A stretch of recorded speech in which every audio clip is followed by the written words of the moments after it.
Hello, everyone, and welcome to the Circle of the World podcast, where we discuss Joe Abercrombie's First Law series. I am one of your hosts, Lord Chamberlain Jeffrey, and here are my co-hosts, Archlector George. And Harrison, the Adeptus Historical. We continue our coverage of The Heroes, Joe's second standalone and the next First Law entry, and we cover fair treatment and tactics. So, let's get started. So we want to thank you all, the audience, for your continued support. Just your continued fandom. It's so nice to see. Not fandom, more like just friendships. No. They're our fangirls now. Long distance friendships. That's what I like to say, right? And we just The great circle of the world. the family of the Circle of the World. And we just want to remind you to continue to follow us on your social medias. All right, I'm counting, and we seem to have more listeners than followers. So go over there and make a little account and go click. All Maybe righty. we've got like a lot of old people listening to us. Like 80-year-old people who are Hey, like, I have Facebook. Hey, we will have no ageist remarks on this damn podcast. Not while I'm around. Sorry, people. So we, just go ahead and follow us on the social medias and our YouTubes. I'm not even going to comment on the YouTube page because George, you and me got to figure that out. Oh, we still haven't landed on this decision. No, we have not. Also, I know, George, you're working on a video, aren't you? I am. It's going to be a while. It's going. But... It's okay. It's a beast. Apparently, it's a beast of a video. Watch it turn out to be 3 minutes. But I have faith in him. But yeah, so we just want to, that's all we want to do. Just continue to thank you guys. You guys are so much fun. And we'll just jump right into our first segment. And since we're only doing 2 chapters, our first one will be a community interaction segment. Boys, what do we want to talk about?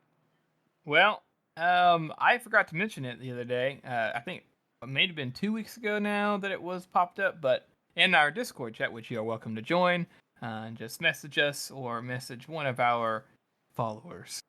And Croker McGee, a good friend of ours who's actually done a special episode with us, mentioned that are there turkeys in the First Law, because Casca compares something to a turkey.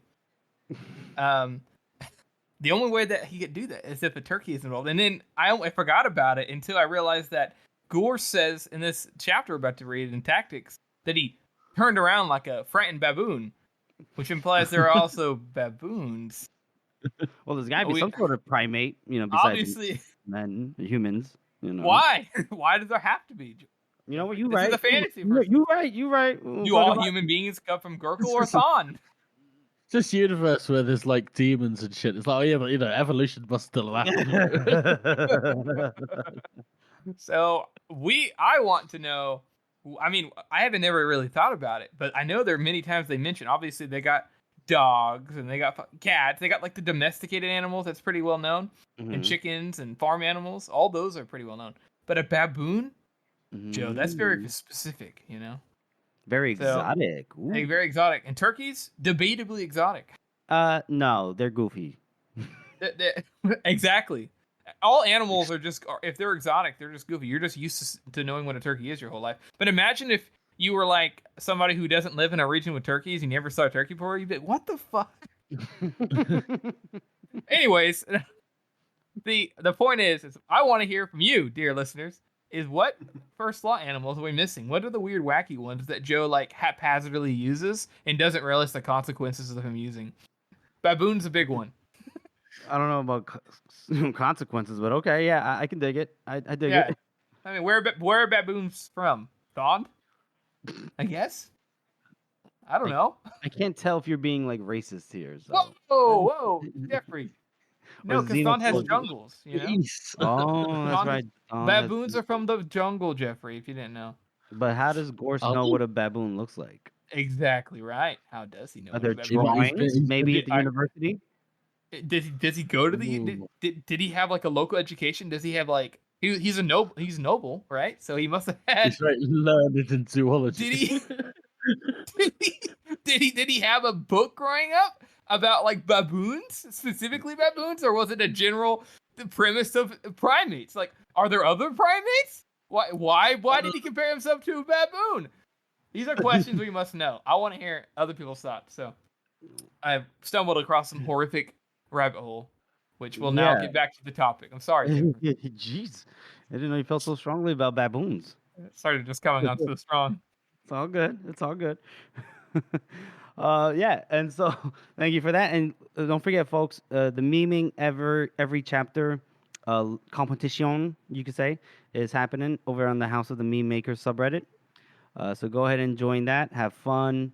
Submit your candidates for best meme of the day or week or whatever you want. And as George just silently just kind of like, oh, yeah. Well said, Jeff. Well said. All right. So we'll move on to our next segment, which is going to be our first chapter read through. And we are going to cover fair treatment. This chapter, we are going to be looking at this through the eyes of our boy, our rookie yet very motivated soldier of the North, Beck. And so him, Reft, right, and Stoddard and these other, little kids. Well, not kids, but they're all teenagers, you could say. The Flood's dozen, let's just say now. That's what they are. They are making their way through the town of Osrung, or they're making their way towards the town of Osrung and everything because they were not in part of the fight.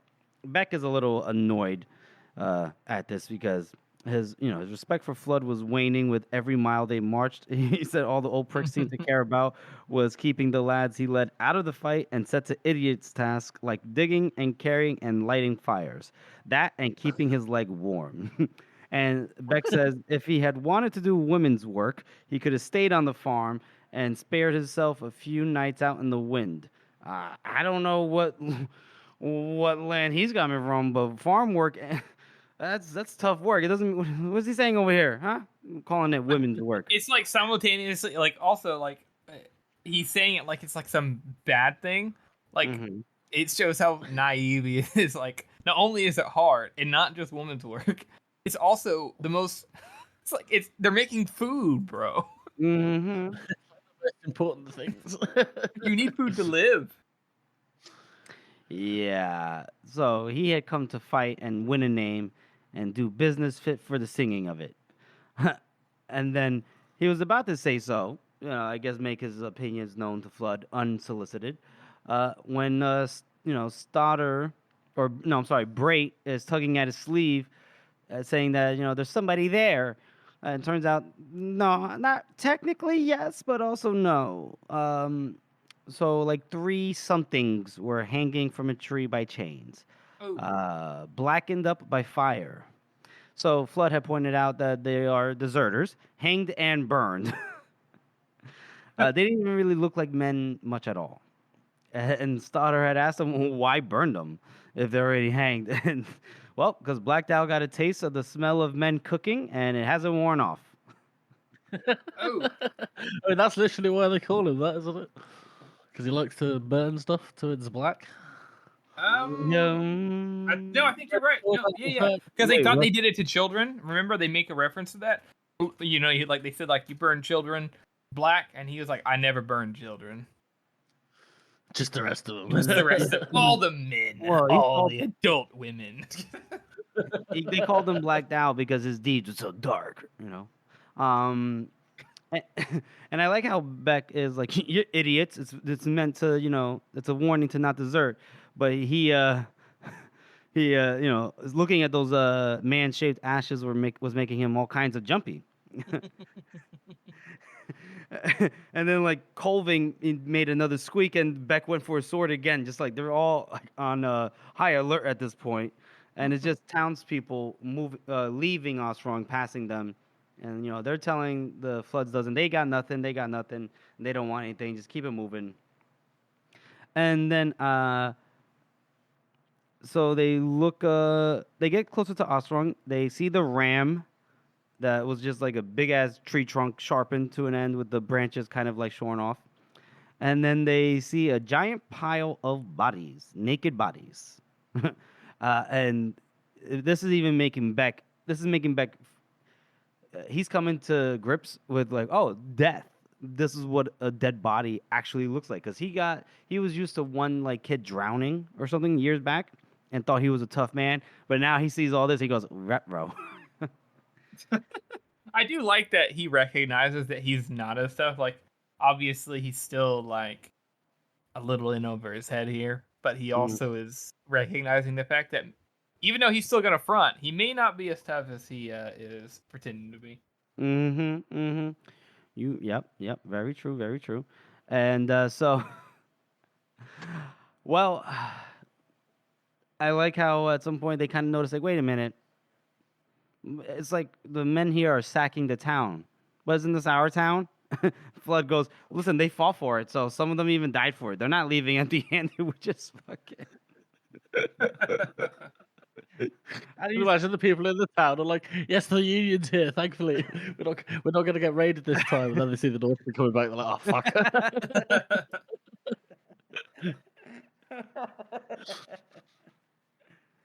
Oh, man. And so, so it's just a little bit of chaotic scene over there in Osrong. And Reft points out that Beck is quiet all of a sudden. And Beck didn't really know what to say. He just said, "I." And then they told him.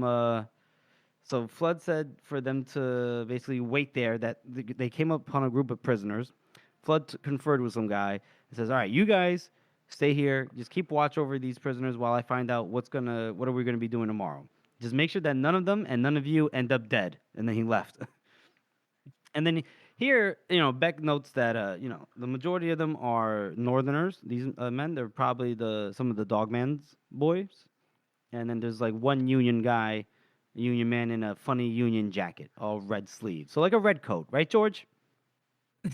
Yeah, like a red coat. Okay, so the officers do, but that's interesting though. I've always found this interesting, but I won't go on too far of a tangent here. Don't worry. But like Croy has always maybe not always, but like inside the original trilogy at least, he was known to be like all in black, and all his officers were all in black, and then Polder was all in red. So I don't know. I haven't been able to figure that out yet. I don't know if Joe was just having fun with the tire, or if he had a specific reason. He just never explained it. I'm not sure why. So interesting little fact. I'm gonna task you to go through the books, just skim them briefly, and. All right, please hold. No, not now. I have to do it now. I've seen any of the like official illustrations from like the graphic novel. The uniforms are always red. That's true. They always are. But Croy's is always specifically stated to be black. That's what's interesting. He's just a goth. Yeah, maybe it's black, or maybe they're talking about black. his hair. It's easier to clean. Polder. Oh my god. Well, I'll let you figure that out. You get to the bottom of that in your own time. So, and then Beck is grumbling about these, like, look in the prisoners. And then there's one of the Northerner prisoners is like, oh, you think you deserve better work? Huh? And they say he has a crazy look to him, big bandage around his belly, stained through brown with some fresh red in the middle, ankles tied as well as wrists. And he's a bunch of fucking boys. As one of the prisoners goes, shut up, Crossfeet. and then this guy, I guess he's just pissed. He just, he's wounded, so it might be a grievous wound, and he might be like foaming at the mouth. And he tells them you shut up, asshole. Whatever happens tonight, the Union will be here tomorrow. More of those bastards than ants in the hill, the Dogman. And you know who the Dogman's got with them? The Bloody Nine. Oh, boy. And then Beck here notes that he felt his face go hot because the Bloody Nine is the one that killed his father. Killed him in a duel with his own sword. The one that he's carrying right now. And no way, that's a lie. The Blacked Out killed Nine Fingers. And then Crossfeet keeps like smiling. He's like, yeah, we'll see. And then Beck tells Crossfeet to leave Braid alone. And Crossfeet goes, what's your name? And then Beck just kind of like starts kicking him in the nuts and in the body. And he goes, my name, that's my name. This is my name. Just kicking it. And then we hear somebody come out of nowhere and say, hate to interrupt. And Beck turns around and he's spinning around like he's ready to, punch somebody. Gonna And throw down. yeah, His and shivers. then he sees that it's a big man, half a head taller than Beck, fur in his shoulders, all across one side of his face, the biggest and most hideous scar Beck had ever seen. The eye on that side, not an eye at all, but a ball of dead metal. I like to think of this as like a Marvel film. All the guys would be like, "Oh, he's right behind me, isn't he?" Yeah. And I like how he just introduces himself as he goes, name's called Shivers. Yeah, he leads with that. Yeah. And I like how Beck just kind of goes, "I," and everyone had heard stories, right? They said that Shivers did tasks for Black Dow, too black for his own hands. They said he'd fought at Blackwell and the Cumnor and Dunbreck and the High Places, fought besides old Rudd Three Trees and the Dogman, the Bloody Nine too. They said he'd gone south across the sea and learned sorcery. That he traded his eye willingly for that silver one, and that a witch had made it, and through it he could see what a man was thinking. I think I brought it up in Best Served Cold that like nobody's ever heard of this shit. So when he gets back to the north, everyone's just like, "Whoa, what the fuck?" It's true. They're like, what the fuck? Yeah, that sick ass eyeball shivers. Yeah, He's like, I lost my real one. They're like, holy shit. yeah. And then he just says, Black Dow sent me. And then he goes, okay. And he just to get one of these, a Union officer. And so they kind of point out the one that, the red sleeve, the one jacket. But then Crossfeet, wouldn't say this is a smart decision, but he goes, well, if it isn't Black Dow's bitch. And he's like, bark, boy, bark, bark, bark, bark. Ruff, ruff. Yeah, this guy is definitely like already dead, and he's just trying to get as many fucking sick burns in before he dies. Yep. And then Beck even says he could hardly believe it. None of them could believe it. Maybe he knew that wound in his gut was death, and it sent him mad. And then Shivers, he goes, huh? And he just pulls his pants up a little slightly, just so he can crouch, easier.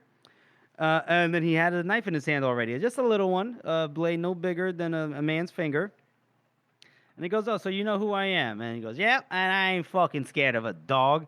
And Shivers doesn't really react much. He goes, well, aren't you the hero? And so he pokes at Crossfeet in the calf with a knife. Not a lot of, it's like you might have poked your brother with the finger to wake him up on a cold morning. Yep. And then he goes, Black Dow's bitch, am I? And so he pokes him in the other leg, this time going a little deeper in the thigh.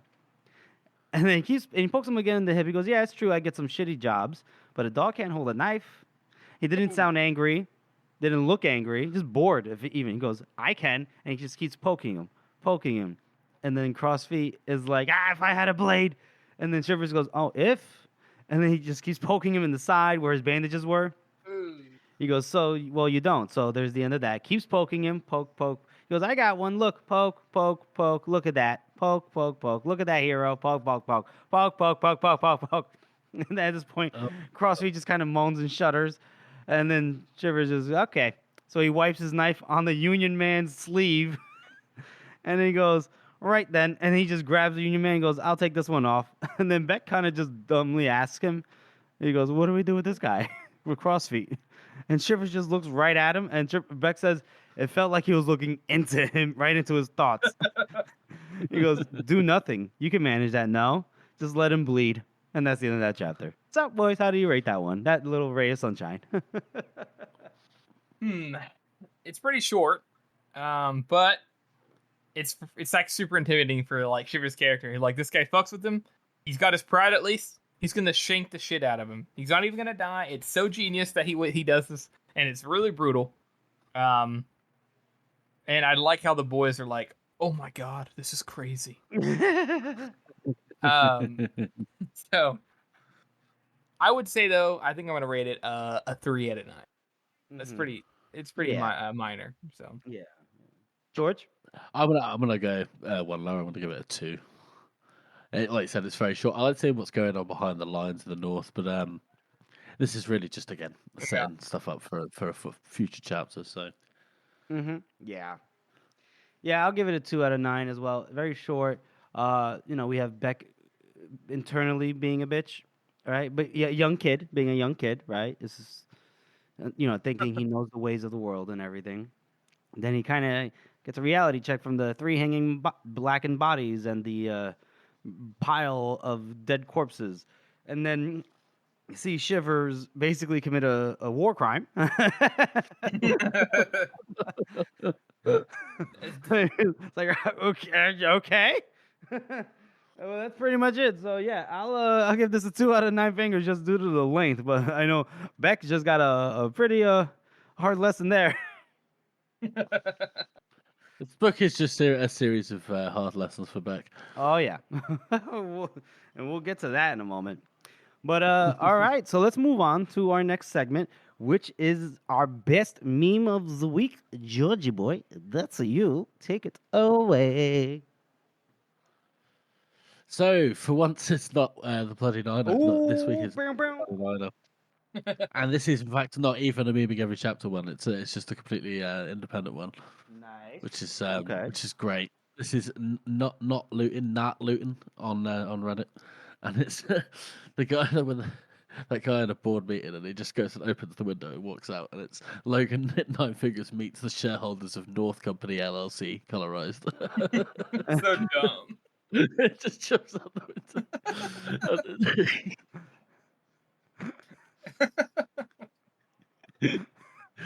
window. Oh, I get it. I like it. It's nice. It's good. It's good. I enjoyed that. Mm-hmm. North Company LLC Incorporated. That's a good one. And who was that from again? That's not looting on Reddit. Not Luton. Yeah, not looting. All right, not Luton. And we want to thank you for that. If you're listening, we appreciate that that clever meme. And we recognize your non-looting status. Yes, yes, we appreciate that you're not being a vagrant or whatever they're called. I don't even know these days. But A hooligan. a hooligan, hoodlums.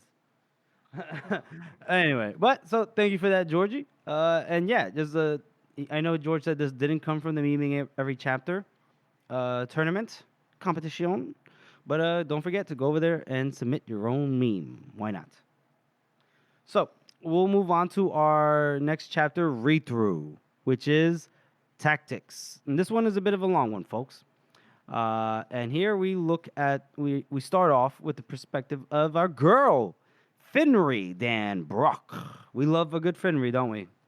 She is. She's so smart, so clever. She may be the smartest person in the whole damn army. Ooh, maybe, just maybe.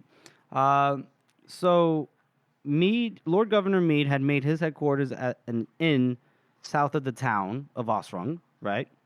And Hal went with him and his leading regiment, digging in just out of bowshot. And she's like next to Colonel Brent at this time. And Colonel Brent takes the moment. First of all, we should note that it's Colonel Brent, folks. Brent from the first trilogy. And he wanted to thank her for, looking after Elise Dan Brent. Elise Dan Brent these past few days. And Finry, acted innocent. Me? Whatever for? And he goes, I know she's not terribly worldly. And she goes, oh, it's been my pleasure. She lied. And she... It's so mean. Elise is so sweet. What a jerk. Yeah, I know. She goes, well, you've been such a good friend to Hal, after all. And just a gentle reminder that she damn well expected him to carry on being one. And, Brent says, well, Hal's an easy man to like. Now, Elise is not Caspa's cousin. At first, no. That was Aris. Yeah, Aris and Caspa, right? Okay. So it's Elise, a common misconception. The last time we saw Aris was talking to Wes, so. Yeah, right. Okay. Just want to make sure because I was aware of that, but I do know that you mentioned some people have I guess mentioned it online before. And they are two different. I think I confused the two people the first time we ran into Aris. Yeah. All the way back then. No, I confused them the first time too when I was like Elise, and I was like, oh, isn't that the rich cousin? Then you just pop open the book, you go, oh no, it's Aris. Dan Caspa, so rich, so rich, so filthy rich.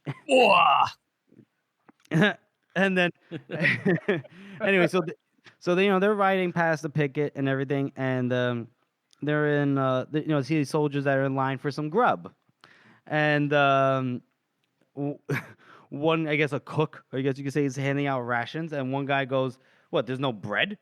And then the cook goes, "Regulations say flour is an acceptable substitute." The Oh the god. quartermaster, right? And just measuring out a tiny quantity on the scales with frowning precision. I love this. And then the guy retorts, goes, "Acceptable to who? What are we gonna bake it on?" And then the quartermaster goes, "You could bake it on your fat ass, far as I'm concerned." Oh, begging your pardon, my lady. I love what she says here about it though. Too, at the same time, she's like as if your language would hurt my sensibilities more than you starving to death. Yeah. So yeah, that's These poor guys that are just eating fucking handfuls of dry flour. What the fuck, man? like, how do you do like what? Hey, all It's I'm like- saying is these guys are better off than the peasants that got sent up to England the first time. Okay. Mm. That's true. That is true. Those guys are just eating berries and sticks. Oh, Well- goddamn apes! Yeah, like baboons. Fine. Yeah, like baboons. Oh. Anyway, so they ride past them, and they get to a barn, a barn or a cottage, somewhere between both, and it's acting as the headquarters for the time being, right, for the army. So you have, General Meterick in there. You have his staff.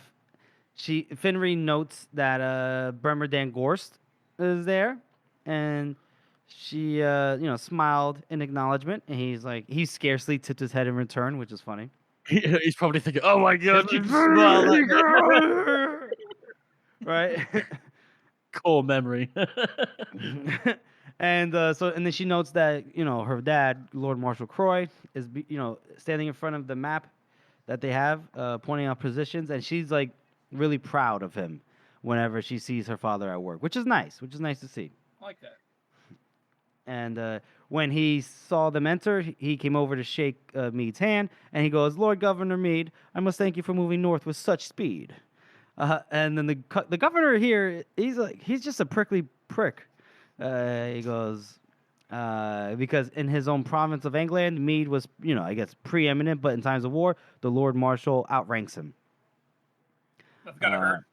Yeah. So anyway, and he goes, "Look, I see that you needed me to abandon the siege of Alongsand, but anyway, and then there's an interruption, and we hear, 'Gentlemen, I must apologize for my late arrival. The roads are quite clogged.' And Finnery notes that's a stocky bald man, flapping the lapels of a travel-stained coat and heedlessly spraying water over everyone around him."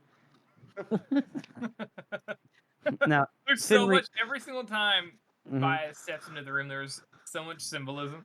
It's like I know he does it on purpose, but it's like over the top sometimes. It's great. I love it. He's Yep. constantly disregarding. He's looking down at everybody like, "You scum." You ants beneath my boot. I love how Yoru's following him around with a little basket as well. Oh yeah. That's right. Like this indestructible sorcerer, and he's just like carrying his tea. Yeah. And so Finnery knows exactly who this is. She might not have met him before, but she knows, oh, this is Bias. He outranks everybody. And so Croy makes the introduction to Bias with, Lord Governor Meade.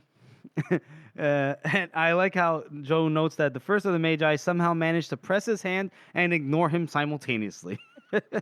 He's like Donald Trump. Yeah, I guess so. Yeah, there you go. He goes, "I knew your brother, a good man, much missed." And then Bias immediately got distracted when Yoru produced a cup of tea from his basket. And he offers it. He offers it to the crowd. Not really any takers because it's seen as a Gurkish, delicacy. But then Finry goes, "I would love a cup. The perfect thing in this weather." And she despised tea, but she would drink a whole ocean of it just to exchange words with one of the most powerful men in the Union. Fair enough. And Bias kind of looks her over real quick, and Lord Marshal Croy goes, this is my daughter. And oh, right, Finry Dan Brock, of course. My congratulations on your marriage. So Finry is surprised by this because she's obviously this means he's well informed even of her standing, her position. I, I think it's very cool that, like, despite all these things, and even though like we know what Baez is now, Joe still takes the time to make sure that we know that yes, Baez is an asshole, but he is also still super smart. Like, he pays attention still, and he knows everybody. Like, he's not like, he's obviously arrogant as shit, but like he's arrogant for a reason, you know. Yeah, super well. He never really lets go of the whole knowledge is power spiel that he gives off in the first few chapters, does he? And he does follow through with that, I will say. So. Yeah, he's not wrong. He's not wrong in that sense. And he even says it. Knowledge is the root of all power. He even says it right there. Yeah. Gotta. If you're a careful man, you pay attention to everything. And he goes, your husband must be a fine fellow indeed to outshine the shadow of his family's treason. It's like, okay. And then she, Finnery doesn't she doesn't stumble here. She goes, nope, he is. He is in no way takes after his father. And Baez here just simply says, good. I would hate to bring you pain by seeing him hanged. Jesus Christ. Everyone's like, like, all right. And then, she does, try to defend him. She goes, you will find no more loyal man in His Majesty's whole army. And, Baez goes, okay, great. Well, loyalty is a great thing, but victory is another. Not the best of days, huh, folks? Huh? And then Meteoric, jumps in and says that General Jallenhorn overreached himself. I like how he just literally just spits it out, like he can't stop himself. Like, it was all Jallenhorn's fault. And Croy brings it back down. He goes, nope, he acted under my orders. We overreached, yes, and the Northmen surprised us. And then at this point, while they're talking, Yoru brings her the tea, just out of nowhere. She goes, oh, fuck, right. And she noticed that his eyes are, one blue, one green, like everyone notes. And then he murmurs to her, I'm sure your husband is as loyal, honest, and hardworking as ever a man could be. And then but he's smiling as he says this, and then he just disappears. It's so weird. I love out of context Yoru is like the craziest whack job. Yo, for real, out of context, people are like, this guy is nuts. That's funny. Yeah, and so Finnery took the opportunity to make sure that she wasn't being observed, and then just toss the tea. She's like, "Fuck this!" and just splash it against the wall. And then she is listening back in on the conversation, and Croy is saying that our choices were limited given the close counsel saying that we need haste, and Baez just cuts him off, and he does this whole pontificating thing, right, where he goes, the need for haste is a fact of our situation, Marshal Croy, a fact no less compelling for being a political imperative rather than a physical. Oh, that's excellent. If a mason builds a wall upon a slope and it collapses, he could hardly complain that it would have stood 1,000 years if only he had been given level ground to work with. Yes, my Lord Baez, yes, excellent. Yes, of course. So Croy, at this point, he's just like, it was not my intention to offer excuses. For the failure, I take all the responsibility. For the losses, I take all the blame. And Baez goes, your willingness to shoulder the blame does you much credit, but us little good. This guy is Baez is just a huge dick. He goes, but let us learn the lesson, gentlemen. Let us put yesterday's defeats behind us and look to tomorrow's victories. Everyone nodded as though they had never heard anything so profound. Even Finnery's father. Here was power. And Finnery goes, she could not remember ever coming to dislike anyone so much or admire anyone so much in so short a time. Oh, man. So then we cut over to a different perspective, Curtin Crawl's perspective. And now we're at the fire of the war chiefs. Ricci's there. 10 ways scale, Calder, Ironhead, Splitfoot, couple score named men besides, right? Golden is there as well, and Golden looks like he had got in the fight. It looks like someone had used his face for an anvil. We asked how it wasn't his helmet caved in. Yeah, Gorst punched his helmet into his face, basically. Oof. That's rough, pal. Yeah, and Ironhead is just smiling at the sight of Golden's face. So that's funny. And then Crawl, he sidles up next to Calder. They exchange pleasantries. And then Black Dow, he comes out of the shadows, walking around the side of Scarling's chair, just chomping down on a fucking bone, nom, nom, nom. And then he goes, yeah, he tosses the bone in the fire when he's done licking his fingers. Nom, nom, nom, nom, nom. And he's just, and then he starts amping up the men and the good days of work they did today, right? I kind of like this scene a lot though. Yeah. Like Joe doesn't always indulge in these yeah, hell yeah, brother, we did it, and I like it, because he's like, that's right, we showed the Union, fuck them, and everyone's like, yeah, it's pretty cool. Yeah, no, it is, and everyone is cheering. Everyone says a good day, yeah, good day, and then Ironhead cheers in and goes, yeah, it might have been better yet if we only made it across the shallows, while looking at Golden. Golden is just staring at him. And then Dow says, the world ain't what it was, men say, but some things don't change, huh? For those who said that the clans of the North can't fight as one, he spits into the fire. For those who said the Union are too many to beat, spits again. And then for those who say that I'm not the man to do it, and he rams his sword right into the fire, and everyone's like, oh, Dow, woo! And I love how Stephen Pacey does this bit. It's like black, Dow. They're all just going for it. Every single one. Yeah, so everyone's cheering basically, but Kernan Crawl is taking it easy because he thinks back to what Three Trees had said before, which is take those victories quiet and careful because you might take defeat soon enough, right? And he looks at Shivers, he sees Shivers, and Shivers isn't chanting either.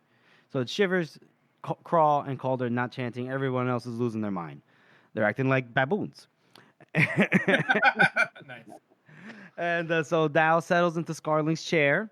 And goes, all right, so we got the best. We got all the best ground in the valley, so they got to either back off or come at us. And there's not many places they can do it, so there's no need to do anything like super clever. Clever would be wasted on the likes of you anyway. Ha ha ha ha. So he'll take blood and bones and steel. So he tells Ricci that he wants his boys to hold Ostrong. They'll come at them hard tomorrow. No, he figures it's only right because they came at them pretty hard. So just don't let them get across that bridge. I guess that's in Ostrong that connects the north and the south side of towns, right? Sides of town. And then he goes to Ironhead. He tells him that he's giving him the shallows to take care of. He wants men in the orchard, men holding the children. He wants men ready to die but happier to kill. It's the one place where they can come across in numbers. So if they try it, we got to step on them hard. And then I like how Ironhead goes, that's what I do. And he looks across the fire. He goes, won't nobody be turning me back? And then Golden goes, what's that mean? Okay. No, yeah, no worries. And then Dow before it gets like any serious, he calms them both down. He goes, Golden, you fought hard today, so you get to hang back. Cover the ground between Ironhead and Ricci, ready to give help to either one if they get pressed more than they're comfortable with. And Scale is responsible for he took the old bridge, so now he has to hold the old bridge. And if he has to fall back, Scale goes, I won't. He's like, all right, well, if you do, it'd be worth having a second line at that old wall, which is called Clail's Wall. Some farmer built it back in the day. And then he goes to 10 Ways, and he goes, you got the slope of the heroes and Scarling's finger to look to, which means he shouldn't get into any battles right away. Scale or Ironhead need your help, then you can give him some help. And then 10 Ways like smirks, he sneers at Calder and Scale and goes, I'll see what I can root out. and then Dow tells them that Splitfoot and him will be at the top behind the dry stone wall. He'll lead from the back tomorrow like the Union does. Ha ha ha ha. Ah ha ha! Oh, Black Dow, you Uh-huh. comedic genius. Yep. And so it goes, that's it. Anyone with any better ideas? Now, before I continue on, Harrison, did you want to step in? I really like this plan here. It's actually perfect. They took all the good ground. The only place that they have to go through, they have 2 bridges on each side of the battlefield that the Union has to cross because of the time of the year. So they can't just go around, or they have to build a raft or something. And then on the main part of the heroes, it's obviously it's super steep. So he places two of his most independent forces on each flank, with Scale and Reach here on each side. Then he has the boys that he needs to keep separate, from murdering each other, and but places them in a position where they have to help each other. He does that with Scale and Tinways, and he does that with Glamour Golden and Ironhead. And he himself stays in the middle, of course, but he's got like 3 layers on the front, and then his 2 independent forces on the side. So I think it's a very good use of his men, and for being this time period with the army he's got, he basically just has to be like, all right, war chiefs. It's all about what the war chiefs are doing. That's what it all centers around. So I think it's very smart how he sets it up. Yeah, I personally would have switched Ironhead and Tenways. So this way, Ironhead is responsible for helping Scale if they need it. Yeah, but he didn't want Ironhead to be. No, but Tenways is the one with the beef with Scale and Calder. But Tenways is the one that is responsible for sending them help if they need it. And then same vice versa, Glamma is responsible for sending help to Ironhead if he needs it. So I'm like, if I was Dow, I would have switched those 2, so that way, if help needs to be sent, it would be sent and not being held back in case they pull some country. You know what I mean? Yeah, I was thinking about how if he had both Glamour Golden and Ironhead pulled back, then they would probably start fucking with each other rather than doing their job. Maybe that's what Black Dow's head's at. Yeah, but I don't think I think Glamour's the only one that's pulled back. Right, but if they were both pulled back. Right, but where Tenways is, they're on the slope of the heroes. That's not pulled back. That's still. I see what you're saying. I see what you're saying. Mm-hmm. So I think if he just switches those 2 positions, that would have been much better. But I guess we'll see. We'll see how it turns out. We'll see how it goes.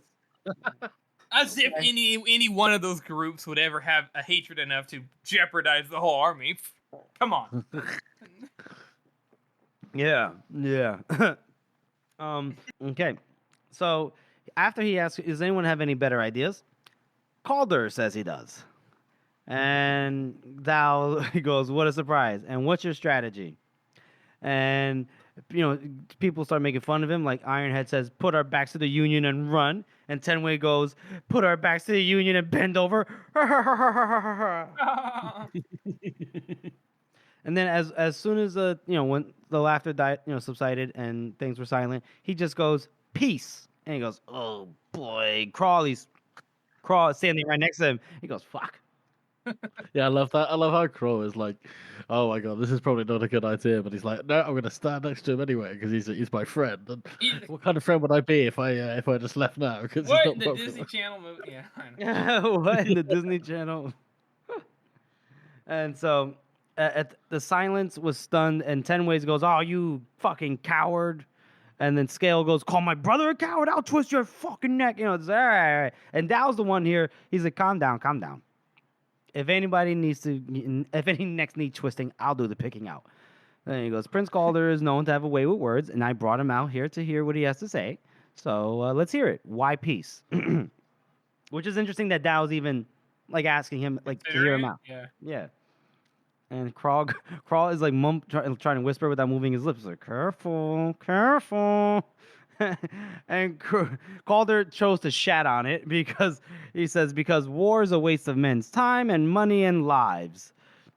And Tenways calls him a coward again, and Scale didn't even disagree, just stared at Calder. And Calder waited, and then he goes, war is a way of getting things. So if it gets you nothing, what's the point? How long have we been marching around out here?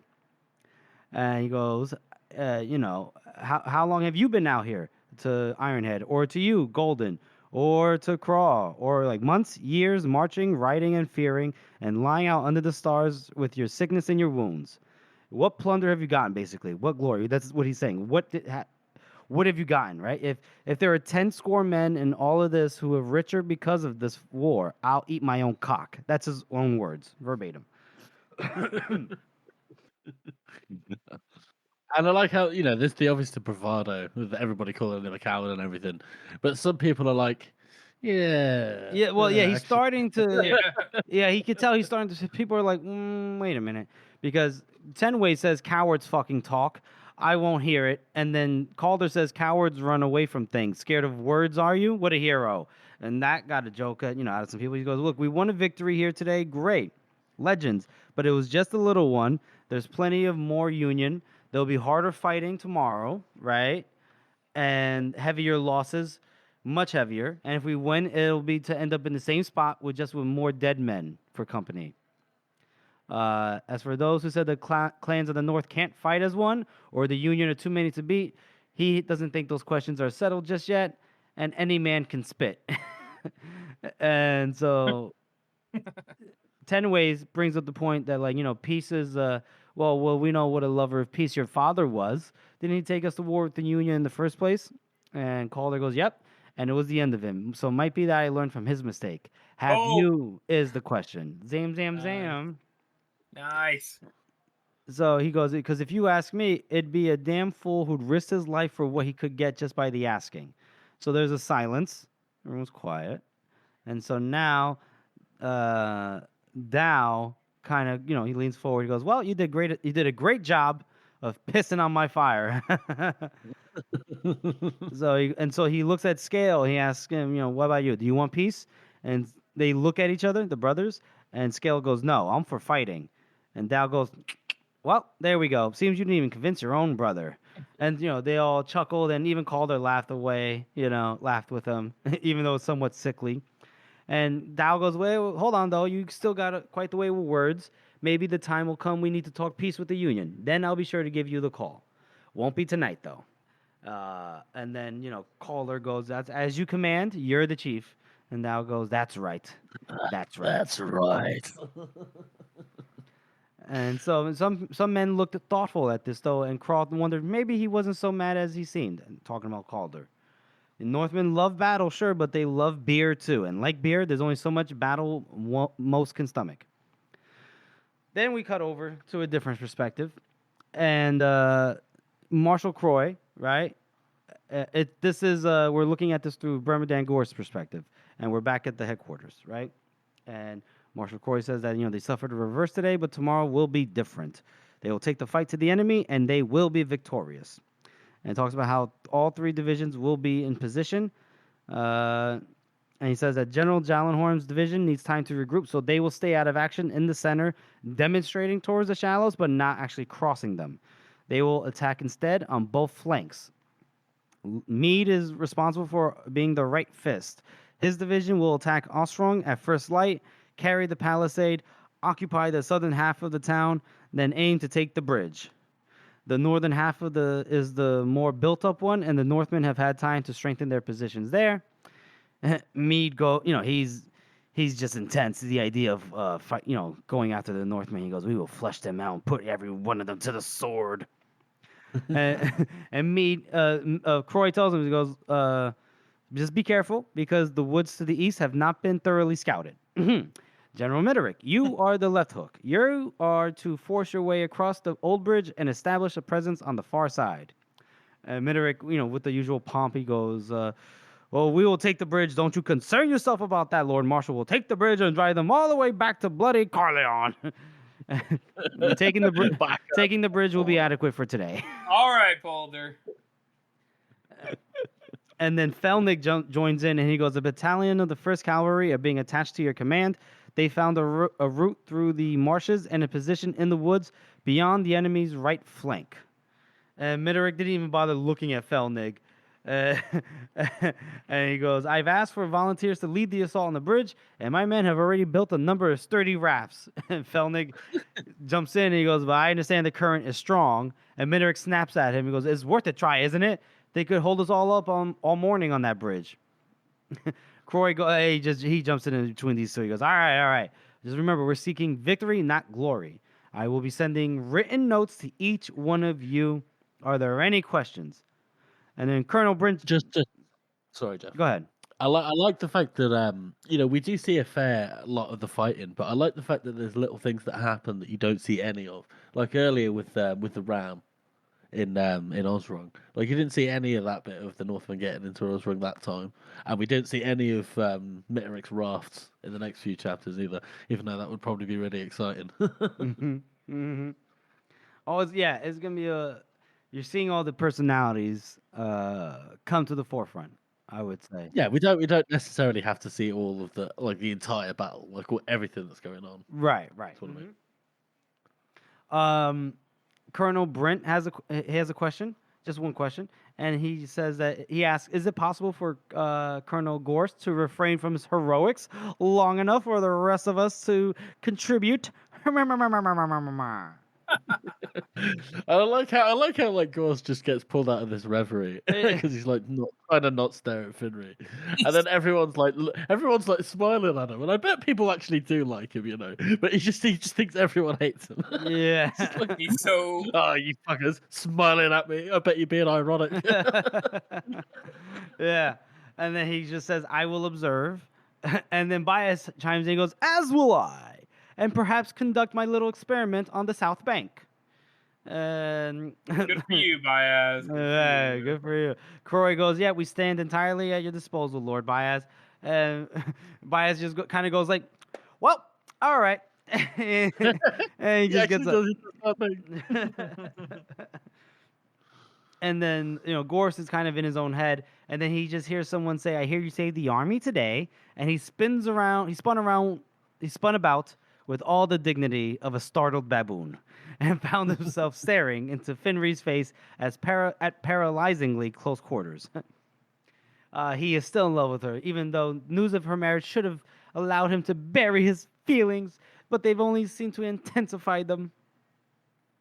And he kind of stumbles over his words. He has those internal dialogue of like stumbling around in a stream and killed 7 more that he's sure of, but without a doubt maimed a bunch more, all this violent stuff. And then he goes, "I am lucky to be alive." And she comes closer. He goes, "I have a feeling we are all lucky you are alive." And then she had, walked off to speak with her father. And he's just like, "I love you." But he says, "Fuck, I'm pathetic."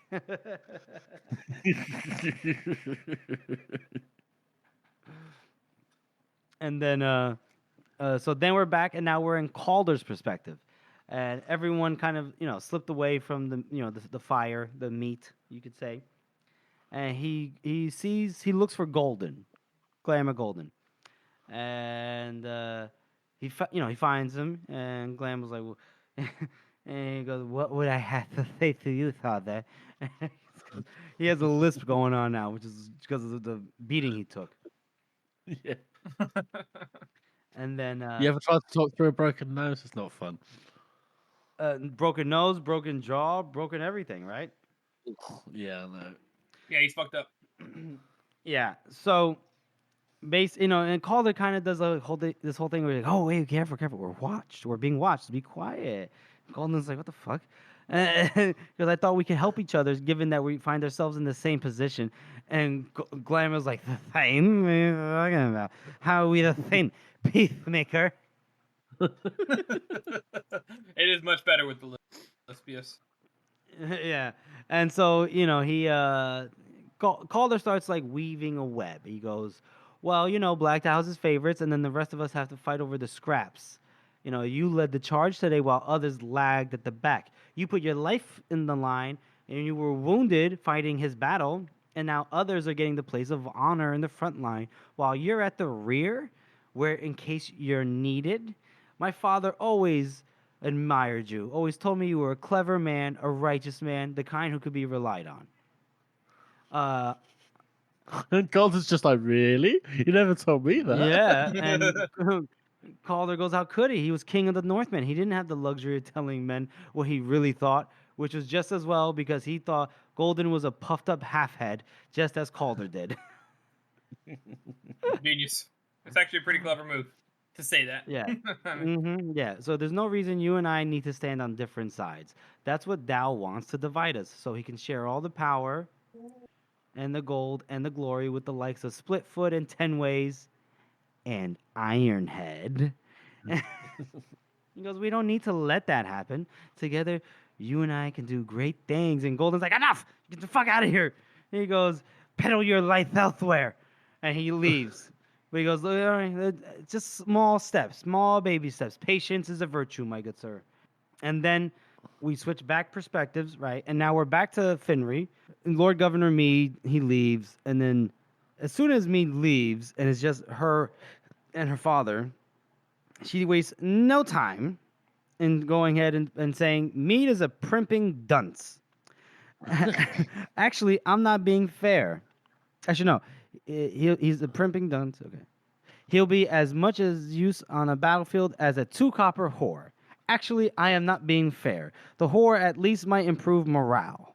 Mead is about as inspiring as a moldy flannel. Just as well for him, you called off the siege of Allensan before it turned into a complete fiasco. damn. And then she turns around and sees that her dad had just dropped into a chair with his head in his hands, and he suddenly looked like a different man, shrunken, tired, and old. Oh. And she was surprised to see this. And, he said that he lost 1,000 men today, 1,000 more wounded. And she, tries to, I guess, tell him, no, Jallenhorn lost them. He goes, every man in this army is his responsibility. He lost them, 1,000 of them. A number that's easily said, but now rank them up 10 by 10 by 10. See how many there are. Every one of them a father, husband, brother, a son. Every life loss, a hole he can never fill, a debt he can never repay. And, yeah. I mean, Croy really feels this. And, she repeats that Jallenhorn lost him. And he says that Jallenhorn is a good man. And, she says it's not enough that he should replace him. He goes, you have to put some trust in your officers or else they'll never be worthy of it. And she goes, is it possible for that advice to be as lame as it sounds? And then, Croy goes, look, Jallenhorn is an old friend of the king, and the king is most particular about his old friends. Only the closed council can replace him. So then she goes, all right, well, replace Mead then. Oh god! And then Croy. She just has all the bright ideas. Yeah. And then he goes, "Oh, and who would I replace him with?" And she goes, "I have the perfect man in mind. Actually, a very fine young officer, great teeth, as it happens, and highborn to a fault, and vigorous, brave, loyal, and diligent. And such men often come with fearsomely ambitious wives, especially this one." She says. And he kind of goes, "Finry, I've already done everything possible." And getting him the position he has. In case you've forgotten, his father, and went to say, tried to commit treason or committed treason. And then she goes, Hal is not our father. Some of us surpass our parents. And Croy, he let that go, but it took some effort. He goes, oh, Jesus Christ. Be realistic, Finn. The close council don't trust the nobility, and his family was the first among them, a heartbeat from the crown. Be patient. And he goes... And she is about to talk over him, but he talks over her. He goes, if you want a higher place for your husband, you'll need a more powerful patron than me. But if you want my advice, and I know you don't, but still, you'll do without. I've sat on the closed council at the very heart of government, and I can tell you power is a bloody mirage. The closer you seem to get, the further away it is. So many demands to balance, so many pressures to endure, all the consequences of every decision weighing on you. Small wonder the king never makes any. He never thought he would look forward to retirement, but perhaps without any power, he can actually get something done. But she's not ready to retire. So she goes, do we really have to wait for me to cause some catastrophe? And yep, really. And then for the close council to write to me demanding his replacement and telling me who it'll be, provided they don't replace me first, of course. And then she's like, well, who would they find to replace you? And he goes, General Meterick would not turn down the appointment. And she goes, he is a vainglorious backbiter with the loyalty of a cuckoo. There we go. A cuckoo. There's another animal. My God. Good catch, George. And it's the second time it's come up as well. I think You're right. more vehicles. You're right. say We that. definitely used cuckoo before. Treacherous cuckoo. I am less than a cuckoo. And then she remarks that she doesn't know how Croy can stand him. And Croy goes, "Look, I used to think I had all the answers myself in my younger days. I maintain a guilty sympathy with those who still labor under the delusion. They are not few in number." And she supposed that it's a woman's place to simper on the sidelines and cheer as idiots rack up the casualties. And he goes, "Look, we all find ourselves cheering for idiots from time to time. There really is no point in heaping scorn on my subordinates. If a person is worthy of contempt, they'll bury themselves soon enough without help." But she didn't plan to wait that long, but she didn't want to keep, her father's in low spirits. She doesn't want to add to the trials and tribulations, right? And so there's a board that's set out from the board of squares. It's, I guess, similar to chess in the first law. Yeah, the squares board. That's the one. Isn't that the one with? No, that's the card game is the one with the suns and the kings and all that. We just know that it's some kind of board game that has squares, so it could be like. It's similar to checkers chess, I think, right? Yeah, or checkers. I'd be fun if they were just playing checkers. That's something Joe would do. It probably takes is. like 5 Yeah. minutes. That is exactly what Joe would do. That's probably correct. That's funny. And it's still out in the middle of the last game, and so she goes, "Oh, you still have the board set?" "Uh-huh." And since it's her turn, she kind of goes, She just made a move, but she had been planning it since she last saw him, but she just acted as if it just occurred to her. And Croy is like, "Oh, are you sure about that?" And he starts smiling, and she goes, "It's as good as any other." And he reaches for a piece, pauses, goes, "Why, you sly little what? I see what you were doing here." It's so cute though. Yeah. It is. It's such a nice little moment to see them like bonding and having like frank discussions. Mm-hmm. Yeah. You can really get a sense that that, they really love each other. No, for sure. It's a good relationship. And he Croy's asks, best dad. yeah, he's a great dad. He's a great dad. First law, best dad. Absolutely. We would nominate Logan's dad too, but he got stabbed, so He must have not been good. Um, Totally not by Logan. Definitely not by Logan. Well, he got stabbed by Logan. He admitted it. Oh, But, I meant murdered. My bad. Sorry. Oh yeah. Well, so he asks, her if she's staying there tonight, but she, says that she should be with Hal, and he goes, "Yeah, that's true. That's true. Just be safe, please. He would sooner rather lose 10,000 more men than lose her." Oh. And then she goes, "Oh, don't worry, you won't get rid of me that easily. I mean to live to see you get out of that move," which is funny. And then I like how when she leaves, and she remarks that it looked like Brammer Dan Gorse had been caught between leaning nonchalantly against the rail where their horses were tied to, or standing proudly straight and had ended up posed awkwardly in no man's land between the two. It's so cartoonish. It's It's so- so ridiculous. It's so accurate though. I feel it's so relatable. Be like, "Hey babe, you like He's that? just like- Let me sit like this." He's just That's like- true. This is funny, man. This is funny. I'm sorry. And she goes, even so, she could not think of him as quite the harmless figure she once did, where they used to share brief and laughably formal conversations in the Agrion. Only a graze down the side of his face gave any indication that he had seen action, and yet she had heard from Captain Hardrick that he had charged alone into a legion of Northmen and killed at least 6. And when she heard the story from Colonel Brint, it became 10 men. Who knew what story the enlisted men were saying, but at the very least, she knew that he had killed men with that sword that he's wearing right now. And with she realized it with an odd, cold thrill. Several men hours just before. So, and I like how it said, several men, whichever story you believed that he killed, and it should not have raised him in her estimation in the least, and yet it did very considerably. He had acquired the glamour of violence, and I wonder if she thinks he's hotter now, or is like, wow, he's actually like just like in his social standing, maybe.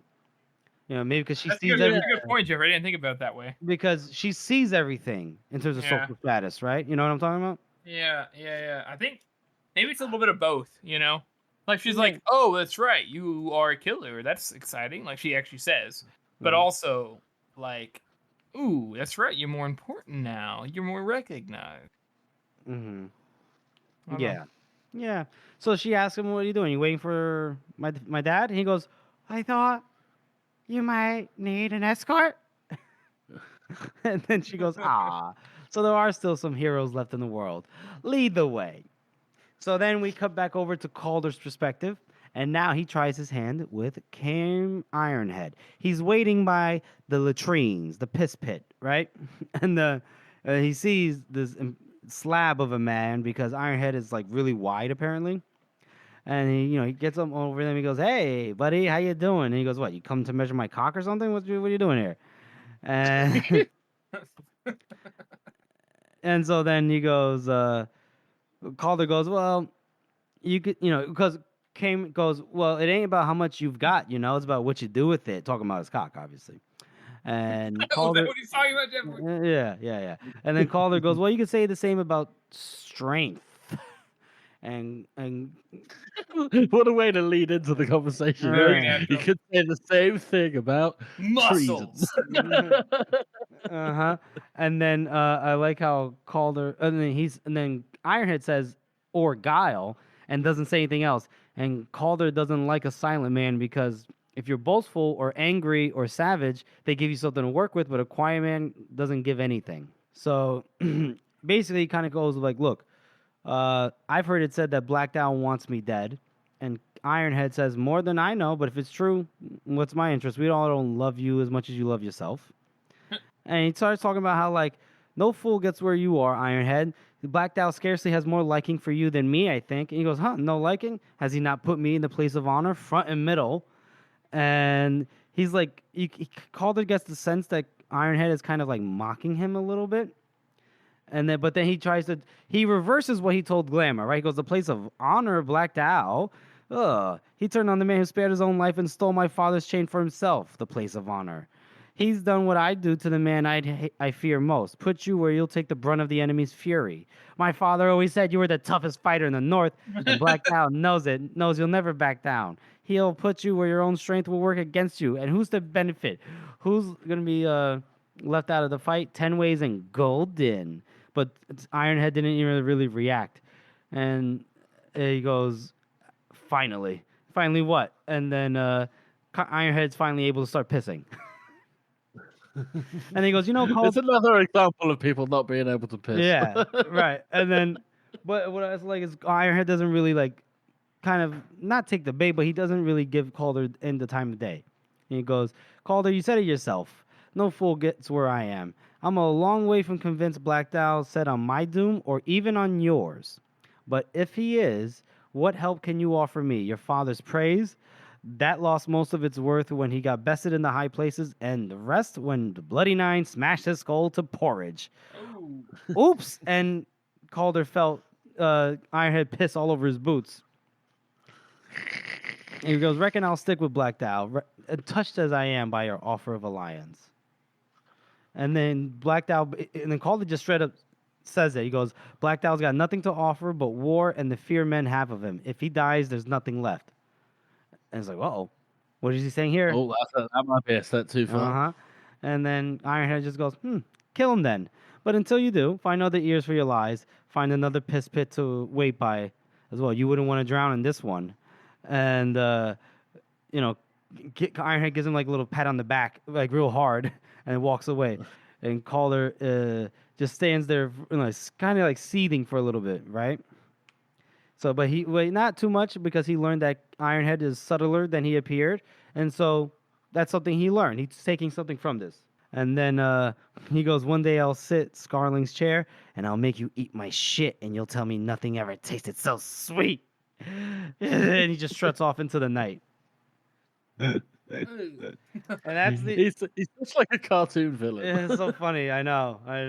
Well, that's the end of that Like chapter. giving monologues into the darkness. Like, "Yes, I will sit in Scarling's chair. You one will day." rue this day.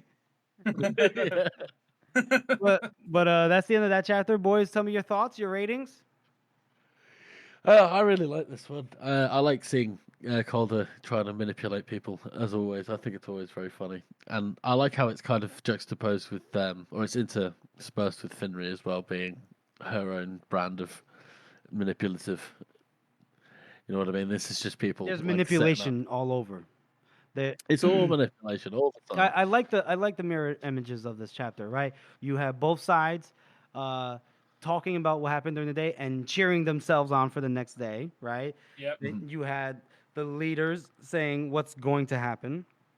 Then you had two people that are trying to be power players, but don't necessarily have power.